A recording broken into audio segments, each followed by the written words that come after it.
Boa tarde, eu sou a Tayane, vamos nas pegadas?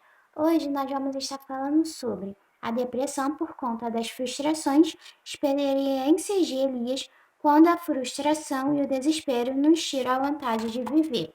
A história de Elias é admirável, pois nela encontramos um excelente paralelo entre o que chamamos de depressão em nosso tempo e o que alguns dos homens de Deus viveram na história bíblica. Veja o que diz a palavra de Deus em 1 Reis 19, do 1 ao 8. Elias era um tesbita que chegou onde nenhum outro de sua terra jamais havia chegado. Diz Pedro, era um vilarejo pequeno e desconhecido. Elias de uma família igualmente inexpressiva no contexto mundial.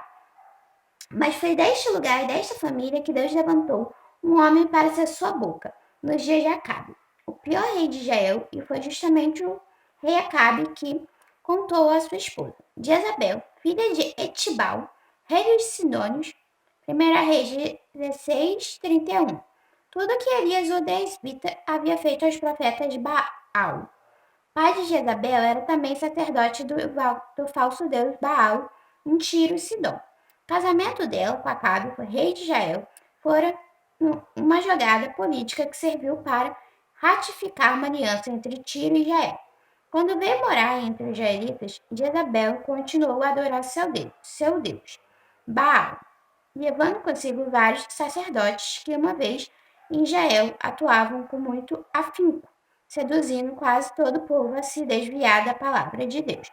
Um dos eventos mais conhecidos da Bíblia envolveu exatamente os profetas de Baal, a rainha Jezabel, o rei Acabe e Elias. Leia 1 Reis 18, do 36 ao 41, e foi exatamente esse evento que Acabe levou ao conhecimento de Jezabel. 1 Reis 19, 1. Obviamente, isso trouxe grande ira ao seu coração, o que acabou levando-a a prometer matar Elias em breve. E é aqui que a depressão de Elias parece ter início. Havia, sem dúvida alguma, uma expectativa no coração de Elias por reconhecimento da parte dos reis. De alguma maneira, Elias esperou que Acabe e Jezabel se curvassem diante do poder de Deus e clamassem junto com o povo: o Senhor é Deus. Mas não foi isso que aconteceu. Em vez de reconhecimento, houve promessa de assassinato. Jezabel prometeu que faria com Elias o mesmo que ele fizera com os profetas de seu Deus. Aqui Elias enfrenta uma tremenda decepção. Quando soube das palavras de Jezabel, façam-me os deuses como lhes aprover. Se amanhã a estas horas não fizer eu a tua vida, como fizeste a cada um deles. Elias se levantou e fugiu para Berseba, que ficava em Judá, mas ao sul de onde estava. Passou a caminhar pelo deserto, distância de um dia, aproximadamente 60 ou 70 quilômetros. Achando um símbolo, sentou-se a seus pés. O símbolo é uma árvore que atinge de 1 a 3 metros de altura, com folhas curtas e espinhosas que raramente caem. Elias descansou debaixo de sua sombra enquanto pensava em Jezabel e em tudo o que havia acontecido. E é aqui que Elias desenvolve os principais sintomas de sua depressão. Suas primeiras palavras para Deus foram: basta, toma agora, ó Senhor, a minha alma, pois não sou melhor do que meus pais.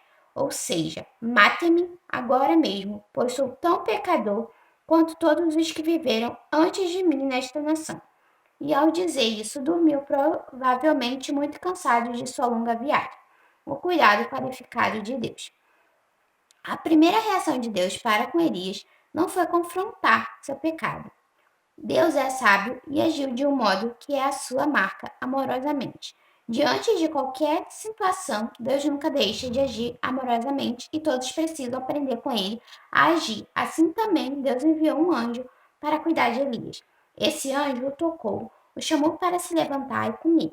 De fato, não houve confrontação de pecado diante da depressão de Elias, mas uma demonstração terra e amorosa de preocupação pelo estado físico daquele homem que havia caminhado muito sem comer nada. Deus cuidou de Elias, permitindo descanso e enviando-lhe boa alimentação. Após Elias comer e beber do que Deus lhe dera, voltou a dormir. Devia ser grande seu cansaço. Mais uma vez o anjo o tocou e chamou para se levantar e comer, pois ainda teria de percorrer um longo caminho.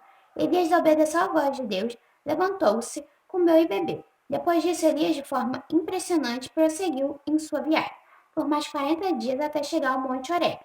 É interessante notar que, em meio à depressão, Deus permitiu que Elias parasse, deitasse e não deixasse de se alimentar. Se fizesse o que estava em seu coração, teria deitado debaixo daquele símbolo no meio do deserto, a aproximadamente 70 quilômetros de Berseba, ficado ali prostrado, definhando e olhando para o horizonte, esperando a morte chegar. Após obedecer a tudo o que Deus determinou, Elias entrou numa das inúmeras cavernas existentes no Monte Horebe e ali passou a noite. Ali também ouviu a voz de Deus, dizendo a ele: Que fazes aqui, Elias? E sua resposta foi: Tenho sido zeloso pelo Senhor, Deus dos exércitos, porque os filhos de Israel deixaram a tua aliança, derribaram os teus altares e mataram os teus profetas à espada. E eu fiquei só, e procuram tirar minha vida. Em resposta à voz de Deus, Elias apresentou o seu lamento.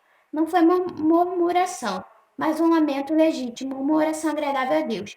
Seu lamento é pela morte dos profetas e por sua também. Além disso, o primeiro motivo de tristeza de Elias foi o fato de os filhos de Israel terem deixado a aliança. Elias amava Deus e confiava nele com todo o seu coração. Sua decepção tinha várias razões e o Senhor o ouviu com atenção e amor após cuidar dele. A resposta qualificada de Deus. Leia 1 Reis 19, do 11 ao 18. Deus queria se encontrar com Elias e lhe ensinar uma lição. Eis que passava o Senhor. E é assim que o texto começa. Deus não se esconde quando um filho passa por angústia. Deus se revela. Não foi por meio de fortes ventos que batiam contra o Monte Horebe. Não foi por meio de um poderoso terremoto. E muito menos por meio de uma chama de fogo. Após o barulho e a força da natureza, que bem poderiam ser a sua poderosa voz, Deus vem e se revela a seu modo, através do murmúrio de uma brisa suave. Foi assim que o Senhor se revelou na calma, quase no sussurro, por meio de sons tranquilos e calmos. Elias precisava desse tratamento, contato com o próprio Deus, alimento apropriado, bom tempo de descanso e a direção que vem dos sons tranquilos por meio dos quais Deus fala. Com Elias, as suas palavras são: Que fazes aqui? Elias não tem o que dizer, por isso repete o que já dissera, conforme 1 Reis 19:14. Deus então apresenta-lhe a verdade de que ele não estava sozinho. Conservei em Israel 7.000, todos os joelhos que não se dobraram a Baal, e toda a boca que o não beijou. Versículo 18. Além disso, o Senhor Deus deu uma tarefa para Elias, ordenando-lhe que ungisse um novo rei na Síria, um novo rei sobre Israel, também um profeta que ficaria em seu lugar, pois Deus não ouviria seu pedido para morrer. Elias não morreria jamais. O próprio Deus o levaria sem experimentar a morte para o céu. 2 Reis 2:11. Mas antes deveria trabalhar. Com essa experiência, aprendemos que uma depressão nem sempre deve ser tratada com confrontação. Houve sim, da parte de Deus, a disposição de falar, ajudar, orientar, mas não vemos a motivação para o confrontamento rude e duro para com as pessoas. Todas as pessoas, assim como nós, então estão sujeitas a passar por situações de frustração, decepção e desespero. Muitas são as ocasiões em que nosso coração tem certa expectativa e acaba sendo frustrado. A decepção sempre nos chateia, e a chateação, se não for tratada, leva à depressão. A depressão de Elias foi tratada do modo como você viu neste estudo. Se a depressão chegar em sua vida, não se esqueça, ela nem sempre é fruto de demônio ou pecado. Algumas vezes é consequência de uma doença física.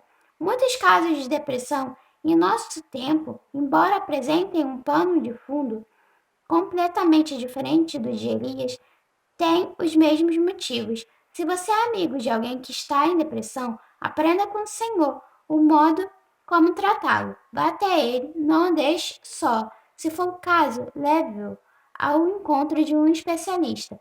Se acontecer contigo e houver o mínimo de forças, não vá para uma caverna. Procure sem qualquer constrangimento a ajuda de alguém.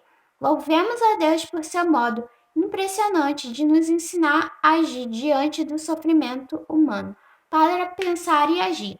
Muitos são os motivos que levam as pessoas a pedirem a morte, por mais que pareça algo banal para alguns, para quem está sentindo. É um motivo muito sério e deve ser considerado com muito carinho e paciência. Nem todos possuem estrutura emocional para os reveses da vida. Você já viveu alguma experiência assim? Aproveite essa oportunidade e compartilhe com o grupo. Peça que os outros façam o mesmo e aproveite para ouvir a história do outro com carinho e muita atenção. Faça isso em sua classe, mas também em casa, no trabalho e com qualquer pessoas que estejam enfrentando um problema na vida.